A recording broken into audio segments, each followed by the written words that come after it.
താങ്കളുടെ expansion plans എന്താണ് ഇനി പുതിയ വർഷം? എൻ്റെ ഇപ്പോഴത്തെ ഔട്ട്പുട്ട് ഒരു മാസം എന്ന് പറയുന്നത് 6,500 ടൺസ് പെർ മന്ത് ആണ്.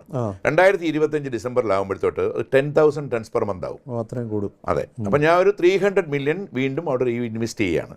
അപ്പം ഞാനൊരു ഗോൾഡൻ വിസ ഹോൾഡറാണ്. എനിക്കൊരു സ്പോൺസറൊന്നുമില്ല. എനിക്ക് സ്പോൺസർ ചെയ്യാം. അങ്ങനെ ഒരു ഫെസിലിറ്റി അവർ തന്നിട്ടുണ്ട്. അപ്പം എനിക്ക് അവിടെ എന്ത് ഇൻവെസ്റ്റ് ചെയ്യാനും പേടിക്കേണ്ട കാര്യമില്ല. മനസ്സിലല്ലേ? എന്നോട് നാളെ ആരും ചോദിക്കത്തില്ല, എൻ്റെ മക്കളോടാരും നാളെ ചോദിക്കത്തില്ല, നിനക്ക് എവിടുന്ന് കിട്ടി ഈ പണം, നീ കള്ളത്തരത്തിൽ കൂടാണോ ഇത് ഉണ്ടാക്കിയത്? അതിന് അക്കൗണ്ടബിലിറ്റി ഉണ്ട് സാർ. നമ്മൾ എന്തുണ്ടാക്കുന്നതിനും അക്കൗണ്ടബിലിറ്റി ഉള്ളപ്പോൾ നമുക്ക് ആരെ പേടിക്കാനാ?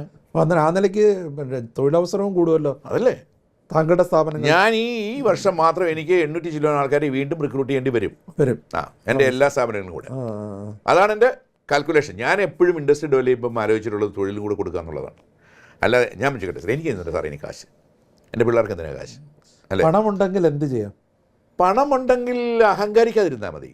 പണം ഉണ്ടായത് നിങ്ങളുടെ മാത്രം കഴിവാണെന്ന് നിങ്ങൾ വിചാരിക്കുമ്പോഴാണ് നിങ്ങൾക്ക് അഹങ്കാരം വരുന്നത്.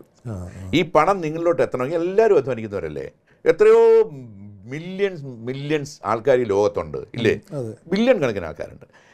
ഇവരിൽ എല്ലായിടത്തും പണം എന്താ എത്താത്തേ? ദൈവത്തിന് അറിയാം ആരെ ഏൽപ്പിക്കണം, ആരെ ഏൽപ്പിക്കരുതെന്ന്.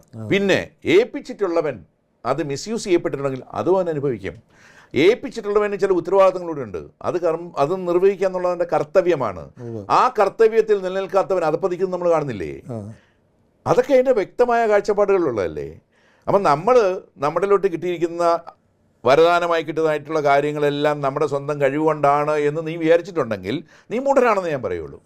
ഒരു ടീമില്ലാതെ എനിക്ക് വർക്ക് ചെയ്യാൻ പറ്റുമോ? ഇല്ലേ? ഒരു ഗവൺമെൻറ് സപ്പോർട്ടില്ല എനിക്ക് വർക്ക് ചെയ്യാൻ പറ്റുമോ? എല്ലാവരുടെയും സഹകരണം വേണം. അതെ. ദൈവാധീനമില്ല എനിക്ക് വർക്ക് ചെയ്യാൻ പറ്റുമോ? ഞാൻ വർക്ക് ചെയ്തുകൊണ്ട് എനിക്ക് ഗുണം ഉണ്ടായിക്കൊണ്ട് നിർബന്ധമുണ്ടോ? ലോട്ടറി എടുക്കുന്നവർക്കെല്ലാം അടിക്കുന്നുണ്ടോ? ഇല്ല. അപ്പം ഇതെല്ലാം നമ്മൾ മനസ്സിലാക്കി വേണ്ട ജീവിക്കാൻ. നമ്മുടെ ജീവിതത്തിൽ മനസ്സിലാക്കേണ്ട ഒത്തിരി കാര്യങ്ങളുണ്ട്. ഇതൊന്നും മനസ്സിലാക്കാതെ എന്തെങ്കിലും കുറേ കാശായി കഴിയുമ്പോൾ കുറേ CEO അപ്പോയിൻറ്റ് ചെയ്ത് വിട്ടേച്ച് ഇവനൊക്കെ പറന്ന് നടക്കും. അവസാനം ഇത് കുട്ടിച്ചോറാവും, അല്ലെങ്കിൽ ഇത് IPOയ്ക്ക് പോവും.